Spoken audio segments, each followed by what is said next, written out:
Hello नमस्कार, कैसे हैं आप सभी। एक बार फिर स्वागत है आपका आपके अपने यूट्यूब चैनल एकेडमी उत्थान में। और मैं हूं श्रेया राज। मैं आज फिर आपके लिए एक बेस्ट टॉपिक लेकर आई हूं, एक ऐसा दमदार टॉपिक जो कि यूपीएससी से लेकर ग्रुप डी के एग्जाम तक में पूछा जाता है। तो आज मैं इसे इतनी डिटेल से, इतने अच्छे से समझाऊंगी, मैप के माध्यम से समझाऊंगी, ताकि आपको कभी इसे दोबारा किसी और जगह से पढ़ने की या कंटेंट खोजने की ज़रूरत ही ना पड़े। देखिए, मैंने पहले ही यहाँ मैप बना दिया है ताकि आपको चीज़ें समझ में आए। इसे बहुत अच्छे तरीके से, बहुत विस्तृत तरीके से मैं इसे समझाऊंगी। तो मेरे अदर भी टॉपिक आप देखिए, वो भी बहुत अच्छे हैं टॉपिक। मैं वही टॉपिक, वही क्वेश्चन लेके आती हूँ जो कि आपके एग्जाम में इम्पॉर्टेंट है, जो आपके एग्जाम में हर हाल में पूछे जाते हैं, हर बार रिपीट होते हैं। इसके अलावा मैं हर शाम 4 बजे क्विज लेकर आती हूँ, उसमें भी मैं इतना डिटेल में सब कुछ बताती हूँ, इतने अच्छे से करवाती हूँ, यानी कम समय में आप ज़्यादा गेन कर पाते हैं, ज़्यादा सीख पाते हैं। ऐसी चीज़ें सीख जाते हैं जो कि वन लाइनर होता है, जिसका कोई बेसिक नहीं होता है। तो मैं आपके लिए एक से एक टॉपिक लेकर आती हूँ, एक से एक कंटेंट लेकर आती हूँ। तो आपका भी फर्ज है कि यदि आप नए हैं तो मेरे चैनल को सब्सक्राइब कर दीजिएगा, मेरे वीडियो को अंत तक देखिए और लाइक करना नहीं भूलिए। बहुत मेहनत करती हूँ आपके लिए, आप लाइक कीजिए, सब्सक्राइब कीजिए और ज़रूर देखिए, पढ़िए। इस बार आपको सिलेक्शन लेना है, इस बार आपको अपने माता पिता के सपनों को पूरा करना है। तो सिलेक्शन लेने के लिए तैयार हो जाइए। खुद ही को कर बुलंद इतना, खुद ही को कर बुलंद इतना कि हर तकदीर से पहले, ध्यान से सुनिएगा, खुद ही को कर बुलंद इतना कि हर तकदीर से पहले खुदा बंदे से खुद पूछे कि बता तेरी रजा क्या है। यानी कि आपको खुद को इतना स्ट्रॉन्ग कर लेना है कि इस बार इतना ज़्यादा आपको गेन कर लेना है, इतना नॉलेज ले लेना है कि इस बार आपको कोई नहीं रोक सकता सिलेक्शन लेने से। तो चलिए मेरे साथ जुड़े रहिएगा, आपका सिलेक्शन पक्का होगा। तो स्टार्ट करते हैं। आज का जो टॉपिक है वो है वन्यजीव। थोड़ा लंबा जाने वाला है, लेकिन आज एकदम कम्प्लीटली आपका क्लियर हो जाएगा ये। तो वन्यजीव आज का जो टॉपिक है ये है वन्यजीव। सबसे पहले हम जानते हैं कि ये वन्यजीव क्या है। भारत में, हमारे देश में कुल वन्यजीव का 5% हमारे देश में वन्यजीव है। यानी कि कुल जीवों में, कुल वन्यजीवों में 5% हमारे देश में है, भारत में ही है। तो आज से पहले, यानी कि भारत में इतने वन्यजीव हैं तो इनके संरक्षण की आवश्यकता है। यानी कि ये जो जीव हैं इनके संरक्षण की, जैसे हमारे घर में कोई व्यक्ति है, कोई परिवार का कोई सदस्य है, तो उनका खान पान, उनका संरक्षण, उनका सब कुछ ध्यान में रखना हमारा ही फर्ज है। घर के जो मुखिया होते हैं, आपके मम्मी पापा हैं, तो उनका फर्ज है। तो इस तरह से भारत में जो वन्य जीव हैं उन्हें संरक्षित रखना भी भारत का और भारत सरकार का ही फर्ज है। तो पहले तो सब कुछ ठीक ठाक था, सब कुछ बढ़िया चल रहा था, लेकिन जब देश में, हमारे देश में वन्य जीवों की संख्या घटने लगी, यानी कि ये कम होने लगे, तब हमारी सरकार को ऐसा लगा कि इन वन्य जीवों को संरक्षित किया जाना चाहिए। इसीलिए 1972 को वन्यजीव अधिनियम लाया गया। वन्यजीव अधिनियम लाया गया, क्योंकि पहले भी भारत में 5 संरक्षित क्षेत्र थे। आपसे अगर पूछ लिया जाएगा कि 1972 के पहले, यानी वन्यजीव संरक्षण अधिनियम के पहले भारत में कुल कितने आरक्षित क्षेत्र थे, तो पहले 5 आरक्षित क्षेत्र थे। लेकिन जब जनसंख्या मतलब ये जो वन्य जीव है ये घटने लगा, तब भारत सरकार ने वन्यजीव अधिनियम लाया 1972 में। उसके बाद क्या हुआ कि वन्य जीव का संरक्षण बढ़ने लगा, अधिक से अधिक उनके संरक्षण के क्षेत्र बनाए जाने लगे, जिसके अंतर्गत कि राष्ट्रीय उद्यान, अभयारण्य, जैव मंडल, आरक्षित क्षेत्र, ये सब बनाए गए। तो अब हम जानते हैं कि ये क्या होता है, ये जो संरक्षित क्षेत्र है ये होता क्या। तो आप 3 प्रकार के सुने होंगे, 3 प्रकार के संरक्षित क्षेत्र सुने होंगे। एक तो राष्ट्रीय उद्यान जिसे नेशनल पार्क कहते हैं, एक वन्यजीव अभयारण्य, और तीसरा सुने होंगे जैव मंडल आरक्षित क्षेत्र, जैव मंडल आरक्षित क्षेत्र। तो अब तीनों में क्या अंतर है, तीनों में डिफरेंसेस क्या हैं जो कि हमने इनका अलग अलग नाम रखा। तो चलिए इनके बारे में जानते हैं, इनकी संख्या भी जानेंगे कि कितना है हमारे देश में। तो राष्ट्रीय उद्यान वैसे क्षेत्र होते हैं, ध्यान से सुनिएगा, जिन पर कि पूरी तरह सरकार का ही शासन होता है, यानी कि उसे सरकार ही चलाते हैं, उसमें निजी व्यक्ति का कोई हस्तक्षेप नहीं होता। इसका मतलब कि जो आम आदमी है सरकार के अलावा, या फिर जो इनकी देखरेख करते हैं राष्ट्रीय राष्ट्रीय उद्यान के, उनके अलावे कोई अन्य व्यक्ति प्रवेश नहीं करेगा, वहाँ घर नहीं बनाएगा, वहाँ से लकड़ी नहीं काटेगा, वहाँ कोई बिजनेस नहीं करेगा। तो इस तरह जो ये राष्ट्रीय उद्यान है ये पूर्ण सरकार का अधिकार होता है, इस पर पूरा सरकार का अधिकार होता है। ये समय समय पर ये घटते बढ़ते जाते हैं, यानी कि जैसे जैसे जीवों को संरक्षित करने की आवश्यकता अधिक होती है तो इनकी संख्या बढ़ती ही जाती है। जैसे कुछ साल पहले 103 थे, फिर 105 हुए, और वर्तमान में जनवरी 2021 में जो रिपोर्ट लाई गई, जो काउंटिंग किया गया, उसके आधार पर वर्तमान में 146 राष्ट्रीय उद्यान है, 146 राष्ट्रीय उद्यान है टोटल। अब देखते हैं वन्य जीव अभयारण्य क्या है।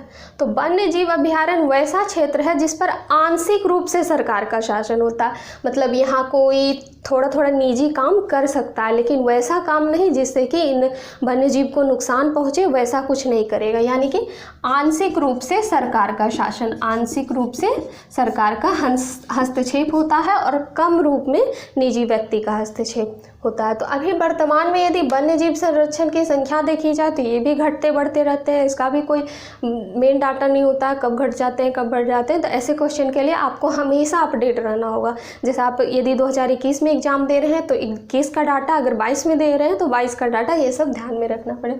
तो अभी कह सकते हैं हम कि 532, कहीं कहीं 544 भी दिया हुआ रहता है, आप इसे देख लेंगे, ध्यान में रखेंगे।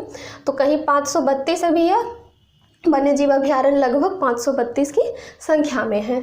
उसके बाद आ जाता है वन्य जीव अभयारण्य के बाद जैव मंडल आरक्षित क्षेत्र। इसमें एक चीज़ और भी होता है वन्य जीव में कि इसका जो स्थान है, यानी इसका जो स्थान है कि कितने क्षेत्रों में फैला होता है, वो अस्पष्ट होता है, यानी कोई निश्चित नहीं होता, ये अस्पष्ट होता है, ये कोई निश्चित नहीं होता।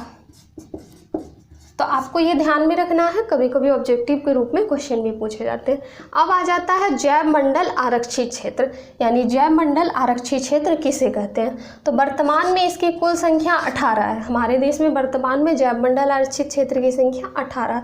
और ये क्या होता है कि बहुत दूरी तक फैला होता है, असीमित कह लीजिए, बहुत लंबे क्षेत्र तक फैला होता है। जैसे अगर कोई वन है तो ये निश्चित नहीं है कि वन्य जीव इतने से इतने ही, ये जो जैव मंडल आरक्षित क्षेत्र है इतने क्षेत्र में फैला हो, ये बहुत अनंत सीमा तक फैला हो सकता है। उसके बाद इसमें क्या है कि इस पर निजी व्यक्ति का अधिकार होता है, यानी कि निजी व्यक्ति इसमें हस्तक्षेप करते हैं, आवास भी बना सकते हैं, बिजनेस भी कर सकते हैं, कुछ भी कर सकते हैं।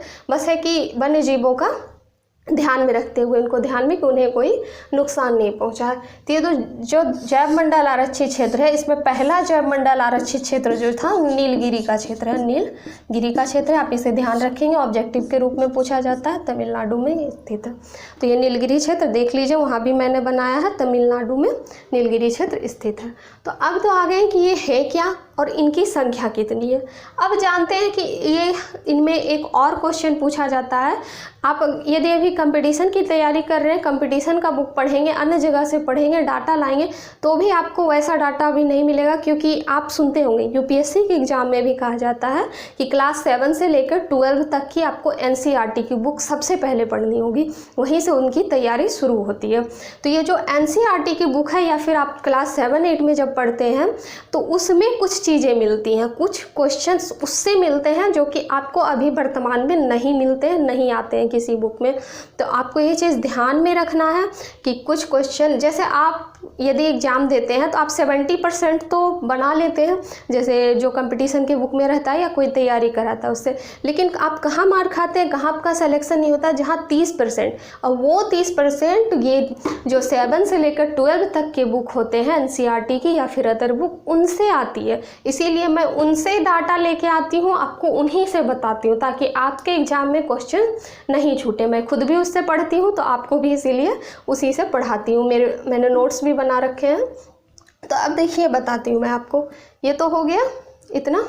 अब मैं बताती हूँ कि आखिर ये क्षेत्र किस तरह से बंटा, यानी कि इसका वितरण किस तरह से। जैसे मान लीजिए पूरा जैव मंडल का क्षेत्र है, ये पूरा जैव मंडल का क्षेत्र है, तो इसमें ये एक पार्ट, इसमें एक पार्ट में बांट लिया, 2 पार्ट में बांट लिया। तो ये जो पहला पार्ट है, मैं दूसरा स्केच लेती हूँ। पहला पार्ट जो है इसे संक्रमण क्षेत्र कहते हैं, इधर लिखते हैं। संक्रमण क्षेत्र कहते हैं, इसे संक्रमण क्षेत्र कहते हैं। ये बड़ी संख्या में फैला होता है और इस पर आंशिक रूप से लोगों का हस्तक्षेप होता है, निजी व्यक्ति का।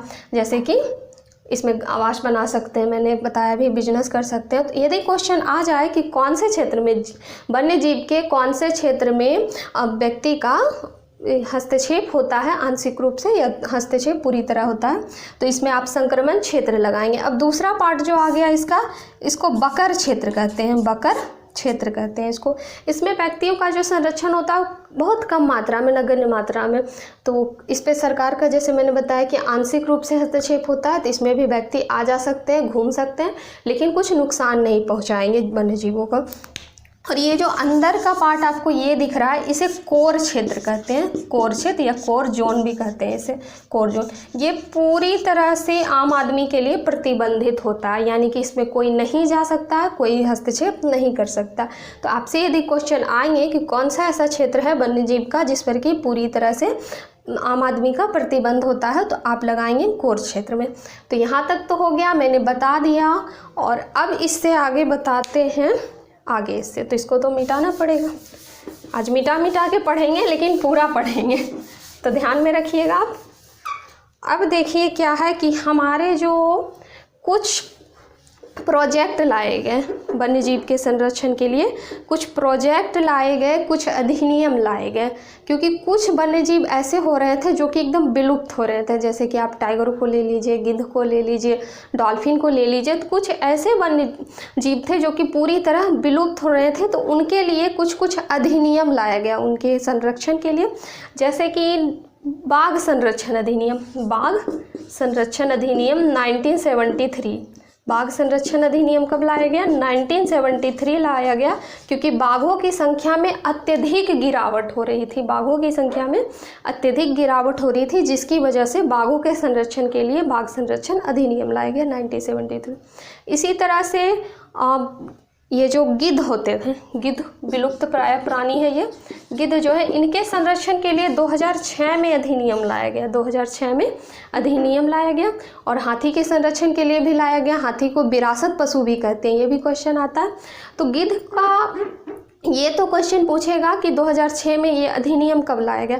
एक क्वेश्चन इससे और पूछा जाता है, आप ध्यान से सुनेंगे, इसको ध्यान में रखेंगे। आखिर ये गिद्ध लुप्त क्यों हो रहे हैं, इसका कारण क्या कारण है?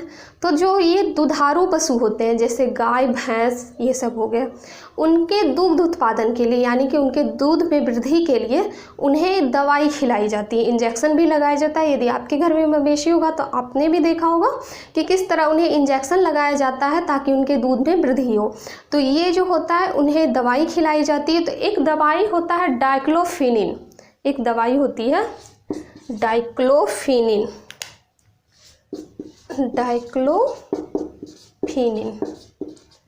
ये दवाई जब खिलाई जाती है और मान लीजिए वो मवेशी मर गए, तो आप तो जानते हैं कि यहाँ तो गाय को ये सबको जलाया नहीं जाता है, खेतों में फेंक देते हैं लोग, इधर उधर कोई साइड एरिया में फेंक देते हैं। तो वो जो मवेशी वो मर जाते हैं और वो ये दवाई खाए हुए रहते हैं कभी ना कभी, तो मरने के बाद गिद्ध उनका मांस खाते हैं। गिद्ध मांसाहारी जीव है और उनका मांस खाते हैं। तो जब गिद्ध उनका मांस खाते हैं तो उन्हें बीमारी हो जाती है और इसी डाइक्लोफिनिन की वजह से वो मर जाते हैं। गिद्ध इसी वजह से लुप्त हो रहे हैं। तो क्वेश्चन पूछ लिया जाता है कभी कभी कि कौन सा कारण है जिसकी वजह से कि गिद्ध की संख्या में कमी आ रही है, गिद्ध लुप्त हो गए। तो आप डाइक्लोफिनिन को लगाएंगे, ऑप्शन में रहेगा, आपको ये लगाना है। उसके बाद एक आता है डॉल्फिन, एक डॉल्फिन आता है जिसे गंगा डॉल्फिन के नाम से भी जानते हैं और ऐसे भी डॉल्फिन के नाम से जानते हैं। तो डॉल्फिन की संख्या में जब गिरावट आने लगी तो 2009 में डॉल्फिन के लिए संरक्षण अधिनियम लाया गया। 2009 में डॉल्फिन संरक्षण अधिनियम लाया गया। आप ध्यान में रखेंगे क्योंकि डॉल्फिन राष्ट्रीय जलीय जीव है, राष्ट्रीय जलीय जीव है डॉल्फिन। जिस तरह से कि राष्ट्रीय जीव है टाइगर, उसी तरह से राष्ट्रीय जलीय जीव है डॉल्फिन। तो आप इन्हें भी ध्यान में रखेंगे। इन सबको मैंने जितना बताया आप ध्यान में रखें, नोट कर लें।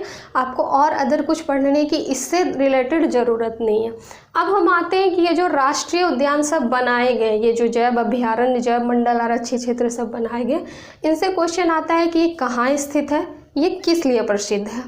इनमें से सबसे बड़ा कौन है, सबसे छोटा कौन है, इस तरह के क्वेश्चन आते हैं। तो आज हम इनका बारी बारी से अध्ययन करेंगे। ऐसा नहीं कि आपको ये नहीं मिलेगा बुक में, ये मिलेगा, सब जगह मिलेगा, लेकिन एक जगह डाटा लाना, एक जगह कंटेंट लाना और एक ही वीडियो में सब अध्ययन कर लेना, ये इम्पोर्टेंस रखता है। तो हम इसका बारी बारी से अध्ययन करेंगे और ये भी बताएंगे कि आखिर इसका अध्ययन किया कैसे जाता है। तो सबसे पहले तो एक चीज़ हम जान लेते हैं, ये कॉमन क्वेश्चन है, मैं बता देती हूँ। ये जो बीच का पार्ट होता है, बीच का पार्ट होता है भारत का, जिसे हम विंध्याचल कहते हैं। विंध्याचल एक पहाड़ी है जो कि भारत को 2 भागों में बांटता है, उत्तरी भारत, दक्षिणी भारत में। तो इसे ध्यान रखेंगे और इसी तरह से हम अध्ययन करेंगे। पहले उत्तरी भारत का करेंगे, पूर्वी भारत का करेंगे, दक्षिणी भारत का करेंगे, मध्य भारत का करेंगे। तो इस तरह से हम इनका अध्ययन करेंगे और जानेंगे कि इसकी क्या विशेषता है। तो चलिए सबसे पहले ऊपर से ही चलते हैं, जम्मू कश्मीर से ले लेते हैं। तो जम्मू कश्मीर में मुख्य रूप से देखिए, राष्ट्रीय उद्यान तो सब जगह बहुत सारा है। यहाँ पे मैंने जैसा बताया कि 146 है, ये वन्य जीव 532 है, तो उतना अध्ययन करना जरूरी नहीं है। जितना पूछा जाता है एग्जाम में मैं उतना ही आपको बताऊंगी। तो जम्मू कश्मीर में दाचिंगम राष्ट्रीय उद्यान है, हेमिस राष्ट्रीय उद्यान है, किश्तवाड़ राष्ट्रीय उद्यान है और सलीम अली राष्ट्रीय उद्यान है। तो ये जो हेमिस राष्ट्रीय उद्यान है, ये सबसे बड़ा राष्ट्रीय उद्यान है। हमारे देश का सबसे बड़ा नेशनल पार्क कौन सा है? हेमिस राष्ट्रीय उद्यान। लद्दाख का पार्ट भी है और जम्मू कश्मीर में ही ये उपस्थित है। तो आप कैसे इसे याद रखेंगे? दाचिंगम राष्ट्रीय उद्यान, दाचिंगम राष्ट्रीय उद्यान, हेमिस राष्ट्रीय उद्यान। हेमिस का मतलब ही हिम होता है। हिम का मतलब कि जो यहाँ पे सबसे ज़्यादा हिम पड़ता है, ठंड होती है, तो ये आप ध्यान रखेंगे हेमिस राष्ट्रीय। किश्तवाड़ को कैसे याद रखिएगा? बार मतलब युद्ध होता है। आप जानते हैं कि कश्मीर में बराबर युद्ध होते रहता है, घटनाएं होते रहती है, जैसे पुलवामा अटैक हो गया वगैरह। तो ये किश्तवाड़, तो आप इन्हें ध्यान से याद रखेंगे। दाचिंगम, हेमिस, किश्तवाड़, सलीम अली। एक क्वेश्चन कभी कभी पूछ लिया जाता है कि बर्डमैन किसे कहते हैं, यानी कि जो बर्ड के संरक्षण के लिए काम किए थे इन्हें बर्डमैन, तो सलीम अली को बर्डमैन कहा जाता है। ये क्वेश्चन भी ध्यान में रखेंगे। अब आते हैं हम यहाँ से हिमाचल प्रदेश के बारे में। हिमाचल प्रदेश, तो हिमाचल प्रदेश में कौन कौन से इंपॉर्टेंट राष्ट्रीय उद्यान है? तो पिन घाटी नेशनल पार्क, सिरगंगा और शीत मरुस्थल। तो इनमें आप ये दोनों ज़्यादा ध्यान रखेंगे, पिन घाटी और शीत मरुस्थल। चूँकि ये भी ठंडा प्रदेश है तो समझ लीजिए शीत मरुस्थल और घाटी तो ज़्यादातर वो उत्तरी भाग में ही होते हैं, तो आप इन्हें भी ध्यान रखेंगे। जम्मू कश्मीर में दाचिंगम, हेमिस, किश्तवाड़, सलीम अली और हिमाचल प्रदेश में पिन घाटी, शीत मरुस्थल, सिरगंगा। अब देखते हैं उत्तराखंड तो जैव मंडल के लिए यानी कि राष्ट्रीय उद्यान के लिए फेमस है। इसमें तो क्वेश्चन आते हैं। तो ये एक जिम कॉर्बेट नेशनल पार्क, जिसका कि पहले नाम हेली भी था, हेली नेशनल पार्क, और ये भारत का सबसे पहला नेशनल पार्क है। जिम कॉर्बेट भारत का प्रथम नेशनल पार्क है, जिसे हेली राष्ट्रीय उद्यान भी कहते हैं। उसके बाद नंदा देवी, ये भी याद रखना आपको। फूलों की घाटी, चूँकि उत्तराखंड को फूलों की घाटी भी कहा जाता है, इसलिए इस प्रकार का नेशनल पार्क है, आप इसे ध्यान में रखेंगे। यहाँ पर अपने आप ही फूल उग जाते हैं, अपने आप बेहतरीन, बहुत ही ब्यूटीफुल जगह है ये। कभी गई नहीं हूँ लेकिन बहुत अच्छा जगह है ये, ऐसा मैंने पेपर में भी देखा और ऐसे भी टीवी सब में भी देखी हूँ। तो बहुत सुंदर जगह है। यहाँ अपने आप पहाड़ों पे फूल उग जाते हैं, जंगली फूल उगते हैं और बहुत ही ब्यूटीफुल होते हैं। उसके बाद राजाजी नेशनल पार्क भी है, यहाँ उत्तराखंड में ही है। तो आपको याद रखना है जिम कॉर्बेट, नंदा देवी, फूलों की घाटी, राजाजी, इससे क्वेश्चन आते हैं। अब आता है सिक्किम में एकमात्र राष्ट्रीय उद्यान है वो कंचनजंगा राष्ट्रीय उद्यान है। और आपको ये पता होगा कि कंचनजंगा भारत में स्थित भारत की सबसे ऊंची चोटी, यानी कि भारत में जो स्थित है वो भारत की सबसे ऊंची चोटी कंचनजंगा है। तो ये सिक्किम में है, आप इसे भी ध्यान में रखेंगे। उसके बाद अरुणाचल में एक ही है, नामदफा नेशनल पार्क, आपको ध्यान में रखना है, कई बार पूछ चुका है। उसके बाद असम में आते हैं। असम में 3-4 है जिसमें कि इम्पोर्टेंट है। और राष्ट्रीय उद्यान के क्षेत्र में, राष्ट्रीय उद्यान नेशनल पार्क के नाम में असम का तो नाम पहला आता है, क्योंकि इससे जो एक क्वेश्चन ये काजीरंगा पूछा जाता है, काजीरंगा नेशनल पार्क सब में। तो ये डिब्रू साइखोवा ये भी असम में है, काजीरंगा असम में है, मानस असम में है, नमेरी असम में है और ओरांगेक ये भी असम में है। तो ये काजीरंगा से एक क्वेश्चन पूछा जाता है कि ये काजीरंगा नेशनल पार्क क्यों फेमस है। तो ये एक सींग का जो गेंडा होता है उसके लिए फेमस है। ये क्वेश्चन बराबर पूछा जाता है और ये असम में, मानस भी असम में है, इससे भी रिलेटेड क्वेश्चंस आते हैं। अब यहाँ हो गया। अब इधर देखते हैं, आपको इसी तरह से पढ़ना है, साइड से चलना है, ध्यान में रखना। तो यहाँ तक मान लिया आपने पढ़ लिया। अब उसके बाद यहाँ का पार्ट आते हैं हम, यहाँ का पार्ट आता है नागालैंड। नागालैंड से नहीं पूछा जाता है, उतना इम्पोर्टेंट नहीं है, लेकिन मैं बता देती हूँ यहाँ एक इटाकी नेशनल पार्क है, इटाकी नेशनल पार्क। अब मेघालय आ जाइए, मेघालय में एक ही है और ये बराबर पूछा भी जाता है। मेघालय में नॉर्क्रेक रीच यानी कि नॉर्क्रेक नेशनल पार्क है, ये आपको ध्यान में रखना है। अब आइए मणिपुर। मणिपुर में काबुल लामजाओ, जिसे तैरता हुआ नेशनल पार्क, तैरता हुआ, यहाँ होटल भी है, तो तैरता हुआ नेशनल पार्क जो है काबुल लामजाओ मणिपुर में स्थित है, ये इंपॉर्टेंट है। इसके अलावा एक सिरोई भी है, ये भी आप ध्यान में रख सकते हैं। उसके बाद ये जो त्रिपुरा है, इससे क्वेश्चन आते नहीं हैं, कभी नहीं आया है, कभी कभी आ भी सकता है, तो आप इसे भी ध्यान रखेंगे। बिशोक में ये नेशनल पार्क है। और ये जो मिजोरम है, मिजोरम में एक नेशनल पार्क है मुरलेन, ये आते हैं एग्जाम में, आपको ध्यान रखना है। तो यहाँ से हमने क्या पढ़ा, असम में डिब्रू साइखोवा, काजीरंगा, मानस, नमेरी, ओरांग, मणिपुर में काबुल लामजाओ, शिरोई, त्रिपुरा में बिशोक, मेघालय में नॉर्क्रेक रीच, नागालैंड में इटाकी। अब उसके बाद आ जाइए इधर का पार्ट, मिजोरम में मुरलेन हमने पढ़ लिया। अब आते हैं पश्चिम बंगाल का पार्ट। पहले उत्तर भारत को कंप्लीट कर लेते हैं, उसके बाद इधर आएंगे। तो अब चलिए यहाँ तक हमने पढ़ा। अब ये हरियाणा, राजस्थान को लेते हैं पहले इस साइड का। तो राजस्थान में जो है कौन कौन से नेशनल पार्क हैं यहाँ फेमस है और क्वेश्चन आते हैं।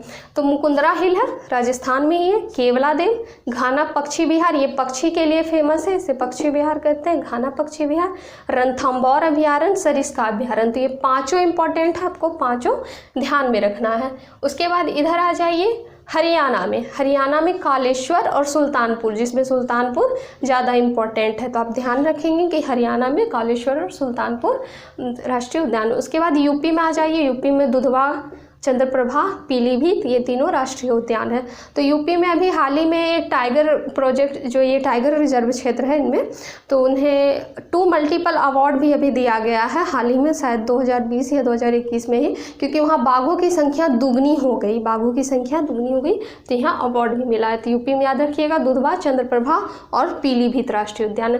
अब बिहार में आ जाइए, तो बिहार में एकमात्र राष्ट्रीय उद्यान है वाल्मीकि राष्ट्रीय उद्यान। क्वेश्चन आ भी जाता है कि कौन सा बिहार का एकमात्र राष्ट्रीय उद्यान कौन सा है, तो ये वाल्मीकि राष्ट्रीय उद्यान, ध्यान रखेंगे।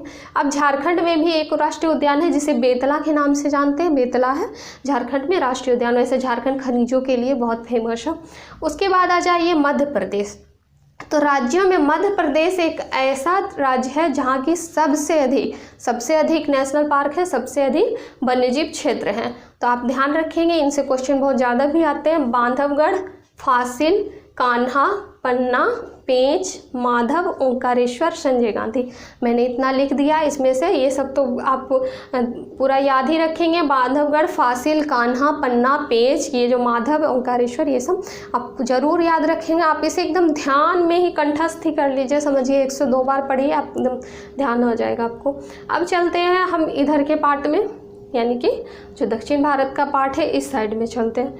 अब देखिए महाराष्ट्र, आपको ये एक चीज़ दिखेगा, यहाँ बताती हूँ, चांदोली है और संजय गांधी, ये दोनों नेशनल पार्क है जिसमें संजय गांधी मुख्य रूप से। आपको दिख रहा होगा संजय गांधी यहाँ भी है, संजय गांधी वहाँ भी है, क्योंकि मैंने भी बताया कि वन्य जीव बहुत अधिक क्षेत्र में फैले होते हैं। तो ये इस पार्ट में भी आ गए हैं, कुछ वन्य जीव इस पार्ट में भी आ गए हैं, कुछ वन्य जीव इस पार्ट में आ गए। चूँकि आप जगह का बॉर्डर तो दे सकते हैं, लेकिन जो वन्य जीव है उसका बॉर्डर नहीं दे सकते हैं। जंगलों का बॉर्डर तो एक से दूसरे क्षेत्र तक फैला होता है। तो इसमें भी संजय गांधी है, इसमें भी संजय गांधी, इसी तरह से अन्य भी है जो दोनों में स्थित है, आसपास के इलाकों में स्थित है। अब ले लीजिए उड़ीसा को, उड़ीसा से भी बहुत ही अधिक क्वेश्चन पूछे जाते हैं, मैंने कल के क्विज में भी करवाया था आपको। तो ये भीतरकनिका और सिमलीपाल, एक गहीर माथा भी पूछा जाता है, तो भीतरकनिका और सिमलीपाल राष्ट्रीय उद्यान का उड़ीसा में। मैंने इसमें एक क्वेश्चन भी बताया था आपको आज कि ओलिवे रिडले कछुए जो होते हैं वो उड़ीसा के गंजाम तट पर आते हैं, वो प्रवासी कछुआ, जैसे कि हमारे देश में पक्षी सब आते हैं, साइबेरियन क्रेन और डोडो पक्षी और अन्य भी पक्षी सब भी आते हैं। तो इसी तरह से जो ये कछुआ होता है, ये क्वेश्चन आएगा एग्जाम में, आता है, और इसीलिए आप ध्यान में रखिएगा। अगर क्वेश्चन आ जाए कि उड़ीसा के गंजाम तट पर कौन सा प्रवासी कछुआ आता है, तो ओलिवे रिडले। और यदि क्वेश्चन ये आ जाए कि ओलिवे रिडले जो है वो कहाँ पे आता है, कौन से स्थान पे आता है, तो आप ध्यान में रखेंगे उड़ीसा में वो आता है, गंजाम तट पर, उसके गंजाम तट पर। तो अब यहाँ से ये हो गया।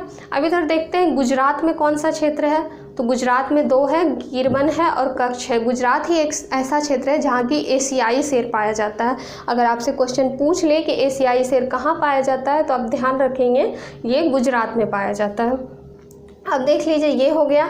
अब यहाँ चलते हैं गोवा। गोवा में कोई नेशनल पार्क फेमस नहीं है, मतलब उतना पूछा नहीं जाता है गोवा के लिए, तो आप उतना ध्यान में नहीं रख सकते हैं। केरल है, तो केरल में पेरियार राष्ट्रीय उद्यान है और साइलेंट घाटी।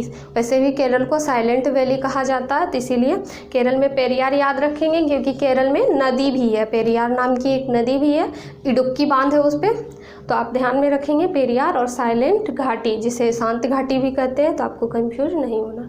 अभी आ जाते हैं ये दक्षिणी पार्ट कर्नाटक। तो कर्नाटक में भी फेमस है बांदीपुर, बन्नेरघट्टा, राजीव गांधी, अंसी राष्ट्रीय उद्यान। 3 में से ये 3 को आप ध्यान रखेंगे, बांदीपुर, बन्नेरघट्टा, राजीव गांधी, ये कर्नाटक के मुख्य राष्ट्रीय उद्यान है और आपको ध्यान में रखना। अब आ जाइए आंध्र प्रदेश। तो आंध्र प्रदेश में पापीकोंडा, राजीव गांधी, नागार्जुन। मैंने अभी बताया था कि वन्य जीव दोनों क्षेत्रों में फैले होते हैं, तो अलग अलग स्टेट में बढ़ जाते हैं। जैसे देखिए यहाँ भी राजीव गांधी है, यहाँ भी राजीव गांधी। नागार्जुन बांध भी है केरल में, नागार्जुन बांध है, तो आप ध्यान में रखिएगा। पापीकोंडा, नागार्जुन और राजीव गांधी आंध्र प्रदेश में स्थित है। अब तमिलनाडु को देख लेते हैं। तमिलनाडु में इंदिरा गांधी, मधुमलाई, मुकुर्ती, मन्नार मैरिन और नीलगिरी है। नीलगिरी मैंने बताया कि पहला जैव मंडल आरक्षित क्षेत्र है।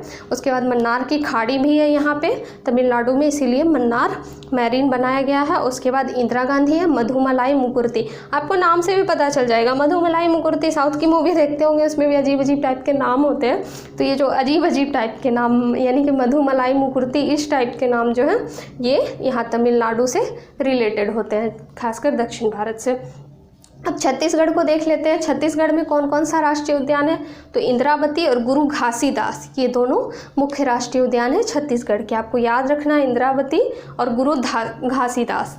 अब आ जाते हैं पश्चिम बंगाल में। पश्चिम बंगाल में फेमस है ये, इनसे क्वेश्चन कुछ ऐसे स्थान है जहाँ से कि क्वेश्चन ज़्यादातर आते हैं, जैसे पश्चिम बंगाल ले लिया, असम ले लिया, जम्मू कश्मीर ले लिया, उसके बाद उत्तराखंड, मध्य प्रदेश और ये कर्नाटक। ये सब ऐसे इलाके हैं जिससे कि राष्ट्रीय उद्यान पूछे जाते हैं उनसे रिलेटेड। तो ये सुंदरबन हो गया पश्चिम बंगाल में। सुंदरबन डेल्टा भी है, टाइगर जो है, टाइगर के लिए फेमस है, बड़ा सुंदर जगह ये सुंदरबन भी।